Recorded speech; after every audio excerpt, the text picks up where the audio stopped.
আদম আলাইহিস সালাম বলবেন আমি পারবো না, মাফ করো আমাকে, আমি পারবো না।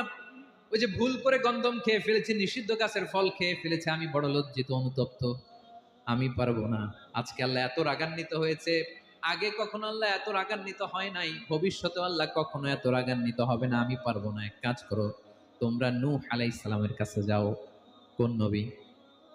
লোকেরা এবার পাগলের মতো দৌড়াতে দৌড়াতে আল্লাহর নবী নূহ আলাইহিস সালামের কাছে যেয়ে বলবে, ইয়া নবী আল্লাহ নূহ, আনতা আউয়ালুর রুসুলি ফিল আরদ, আপনি জমিনে প্রথম রাসূল। আদম আলাইহিস সালাম নবী ছিলেন, রাসূল ছিলেন না।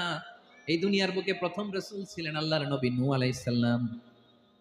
সবাই বলবে, ও নবী আল্লাহ নূহ, রাসূল আল্লাহ নূহ, আল্লাহ আপনাকে আবদান শাকুরা, শুকরগুজার বান্দা বলে কোরআনে বলেছে। কোরআনে নূহ আলাইহিস সালামের নামেও সূরা আছে না নাই?